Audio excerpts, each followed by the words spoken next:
کہ 11ویں جو ہے یہ 11ویں شریف کا کھانا جو کھلایا جاتا ہے یہ ایصال ثواب کی ایک صورت ہے۔ ایصال ثواب کے قصد و ارادے سے اس کا انعقاد کیا جاتا ہے، چونکہ اس کھانا کھلانے سے مقصود ان بزرگ کو ثواب پہنچانا ہوتا ہے، گویا کہ ثواب ان کی خدمت میں پیش کرنا ہوتا ہے، اس لیے اسے بھی نظر اور نیاز کا نام دے دیا جاتا ہے۔ اس کی شرعی حیثیت اگر اچھی نیت کے ساتھ ہو اور تمام قیودات شرعیہ کا لحاظ رکھا جائے، اس میں کوئی خرافات شامل نہ ہوں، تو مستحب کی ہے کہ اس میں ثواب حاصل ہوگا۔ کرنا کوئی فرضیہ واجب نہیں ہے، لیکن کریں گے تو ثواب حاصل ہوگا اچھی نیت کے ساتھ۔ تو پھر اس کھانے کے اندر کیا پرابلم ہے؟ اس کھانے میں جو نیاز کھلائی جاتی ہے، اس میں یاد رکھیں مسلمانوں کا بنیادی نظریہ اور عقیدہ یہی ہوتا ہے، ان کی سوچ اور فکر یہ ہوتی ہے کہ کھانا صرف اللہ کے لیے ہوگا، اللہ تعالیٰ کی بارگاہ سے ہی ثواب ملے گا، اللہ تعالیٰ کا ہی قرب حاصل کرنا مقصود ہے، صرف ثواب فلاں بزرگ کو پہنچائیں گے، یہ ارادہ ہوتا ہے کہ اس کا ثواب فلاں بزرگ، ورنہ کھانا اللہ کے لیے ہوتا ہے، اس پہ ثواب کا ترتب بھی اللہ کی طرف سے ہوگا، اللہ تعالیٰ کا ہی قرب حاصل کرنا مقصود ہو اور پھر اس کا ثواب فقط بزرگان دین کو پہنچا دیا جائے تو اس میں کیا حرج ہے؟ اور شناخت کے لیے بس یہ کہہ دیتے ہیں یہ نیاز کس کی ہے؟ غوث پاک کی نیاز ہے، امام جعفر صادق کی نیاز ہے، یہ خواجہ صاحب کی نیاز ہے، تو یہ صرف شناخت کے لیے ہے، یہ نہیں ہے کہ اس نیاز کو ان بزرگوں کی بارگاہ میں پیش کر کے ان کی توجہ اور ان کا قرب حاصل کرنا مقصود ہو، ان کی رضا کے لیے کھانا کھلایا جا رہا ہو، ایسا نہیں ہوتا۔ اب سوال یہ ہے کہ بھائی فلاں چیز آپ جو بول رہے ہیں کہ 11ویں میں لوگ منا رہے ہیں، نبی اکرم صلی اللہ علیہ وسلم کے علاوہ جو جلوس وغیرہ نکلتا ہے یہ ایک شخصیت کا ہی نکال رہے ہیں لوگ، تو اس شخصیت کے تعلق سے کیا دلائل ہے؟ تو مسئلہ یہ ہے کہ دلائل تو وہ دے جو منا رہے ہیں، جو شخصیت نبی کے زمانے میں تھی ہی نہیں، نبی کے بعد آئی، اس کے منانے کا، جلوس کرنے کا، اس دن خاص عبادتیں کرنے کا، صدقات اور خیرات، دلیل ان کے پاس کیا ہے؟ وہ ثابت کرے اس عمل کو۔ تو ہمارا ضرور الٹا رہتا، میں کچھ بھی کروں گا تم ثابت کرو میں غلط ہوں، میں کیسے ثابت کروں گا تم غلط ہے؟ تم کو ثابت کرنا ہے کہ تم صحیح ہے کیا اس معاملے میں، ٹھیک؟ عبادت کے معاملے میں کیا حلال ہے وہ بتا دیا گیا، باقی سب حرام ہے، مطلب عبادت میں ویسے ہی کرنا جیسا بتایا گیا، اس کے علاوہ کچھ بھی نہیں۔ اب ہم کیا کر رہے ہیں؟ 11ویں کو ایک چیز منا رہے ہیں اور پھر بول رہے غلط ہے تم ثابت کرو۔ سوال یہ کہ صحیح عبادت ہے تو تم نے کہاں سے ثابت کیا؟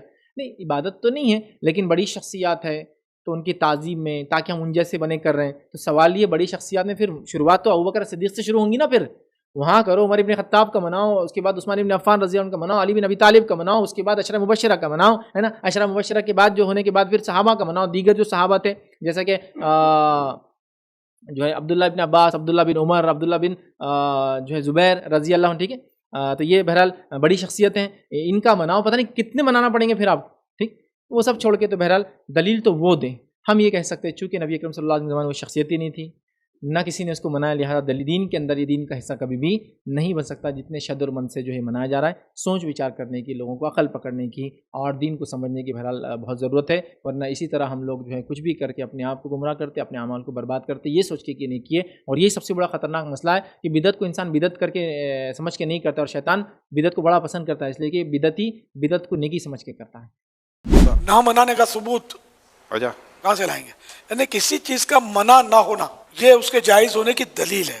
حضرت سیدنا عبداللہ ابن مسعود رضی اللہ تعالی عنہ فرماتے ہیں وَمَا رَآهُ الْمُسْلِمُونَ حَسَنًا فَهُوَ عِنْدَ اللَّهِ حَسَن، اور جس شے کو مسلمان اچھا سمجھے وہ اللہ کے یہاں بھی اچھی ہوتی ہے۔ اب یہاں کون سے مسلمان اچھا سمجھے؟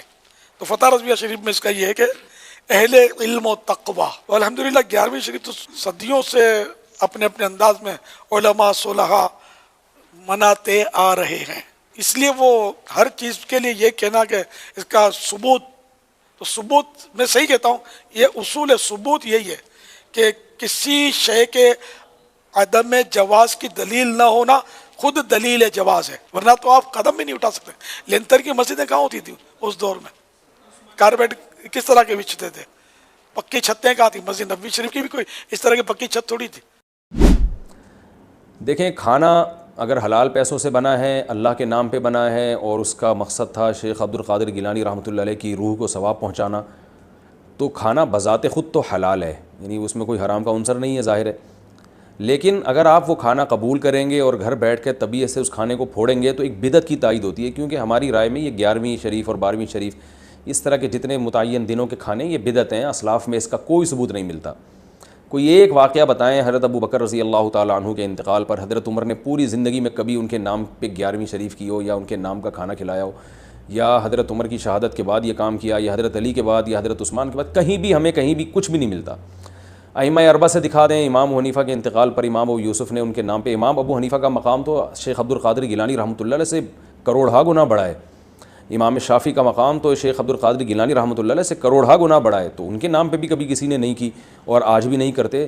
تو حضرت شیخ عبد القادر گیلانی رحمۃ اللہ علیہ ہم ان کی خاک کے برابر بھی نہیں، وہ ہمارے بزرگ ہیں، مگر اور انہوں نے خود بھی یہ بات نہیں کہی ہے، حضرت شیخ عبد القادر گیلانی رحمۃ اللہ علیہ نے کہیں بھی خود بھی یہ ترغیب نہیں دی کہ میرے بعد یہ سب کچھ کیا کرو. تو یہ بات کے لوگ ہیں جو عقیدت میں غلو کا شکار ہو کر اس طرح کی چیزیں کرتے ہیں. تو ہمیں اسلام کو دیکھنا ہے جو اسلام نے جیسے کہا. تو اگر آپ یہ کھانا قبول کر کے کھائیں گے تو ایک بدعت کی تائید ہوگی، اس لیے اس سے اجتناب کرنا لازم ہے اور محبت سے سمجھا دیا کریں، پھڈے بازی نہ کریں کسی سے. بھئی 11ویں شریف ایصال ثواب ہی کی ایک صورت ہے، اصل ایصال ثواب ہے. اگر ہم غوث پاک سرکار رضی اللہ تعالیٰ کی ایصال ثواب کے لیے محفل سجاتے ہیں ربیع الثانی کی 11ویں تاریخ کو، تو اس تاریخ کی مناسبت سے ایصال ثواب کی اس محفل کو ہم 11ویں کہہ دیتے ہیں. میت کے فوت ہونے پر تیسرے دن جو ایصال ثواب کی محفل ہوتی ہے اس کو تیجا کہہ دیتے ہیں. 7ویں دن جو ہو اس کو ساتہ کہتے ہیں. 10ویں دن ہو اس کو 10واں کہہ لیتے ہیں. اور 40ویں دن ہو اس کو کیا کہتے ہیں؟ 40واں. تو یہ دنوں کے اعتبار سے ایک تعیین عرفی اپنی سہولت کے لیے اور اپنی سہولت کے لیے یہ نام رکھے گئے ہیں. اصل جو ہے وہ ایصال ثواب ہے. 11ویں شیو ہو یا 12ویں شیو ہو یا دیگر ایصال ثواب کی جتنی صورتیں ہوں، اصل ایصال ثواب ہے.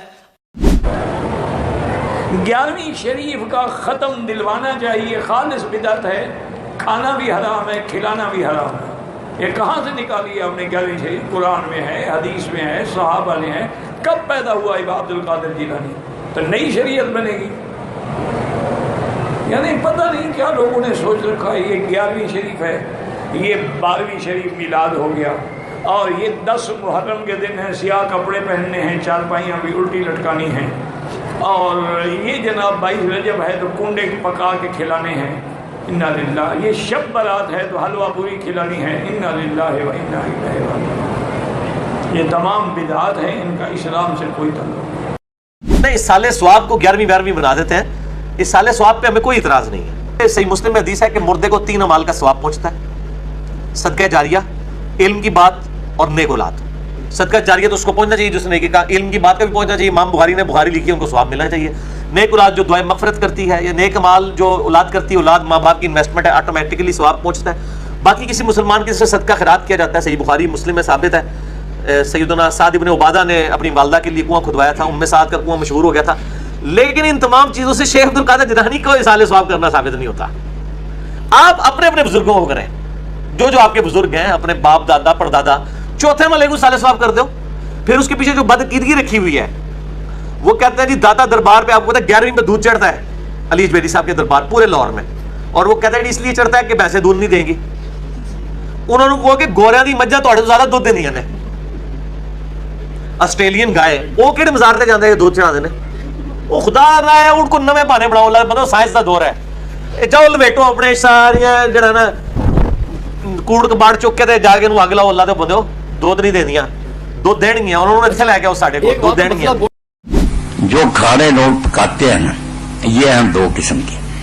بات کو واضح طور پر آپ سمجھیں. ایک ہے عام میتوں کے ایصال ثواب کے لیے لوگ، بے شک وہ 30ویں دن کریں یا 10ویں دن کریں، وہ کوشش کرتے ہیں کہ کوئی کھانا پکا کر کھلا کر ہم دعا کریں کہ اللہ تعالیٰ میت کو اس کا ثواب پہنچائے. یہ بات بذات خود بری نہیں ہے، اچھی بات ہے میت کے لیے دعا کرنا اور اس کے لیے صدقہ کرنا، اس میں خرابی نہیں. ایک کھانے وہ ہیں جن پر کوئی پڑھے یا نہ پڑھے. قرآن مجید کو ذہن سے نکال دیں. قرآن پڑھنا نہیں حرام کرتا، یہ نیت حرام کرتی ہے کہ وہ کھانے اولیاء اللہ اور نیک لوگوں کی نظر و نیاز کے طور پر پکائیں اور ان کے بارے میں یہ بیان کریں کہ یہ نیازیں دینے والے کے کام ہوتے ہیں، برکت ہوتی ہے، ولی اس کے کام میں برکت دیتے ہیں، اور اگر وہ نہ کرے تو نقصان ہو جائے گا. ایسے کھانے جو ہیں وہ مشرکانہ نیازیں، اس پر قرآن پڑھا جائے یا نہ پڑھا جائے، وہ اس نیت سے جب پکائے جاتے ہیں تو حرام ہو جاتے. انہیں نہیں کھا سکتا آدمی. اگر کھاتا تو وہ مشرکوں کا ساتھ دیتا. تو ان کو الگ کرنا چاہیے کہ عام میتوں کے لیے جو ہم کھانا پکاتے ہیں اس میں مردے کی مدد کرنا چاہتے ہیں. بات دھیان سے سن لیں. خاص طریقہ ٹھیک ہے نہیں، مردے کو بے بس اور بیچارے کو سمجھ کر کے مدد کا محتاج ہے، ہم اس کی بخشی کے لیے ترلے کرتے ہیں. ادھر ہم ولیوں سے مدد لینا چاہتے ہیں کہ وہ ہمارے کام میں برکت دیں. یہ 2 بالکل الگ چیزیں. اگر مردے کی آپ مدد کرنا چاہتے ہیں تو طریقہ ذرا ٹھیک کر لیں، کسی عالم سے پوچھیے، مگر وہ بات ٹھیک ہے۔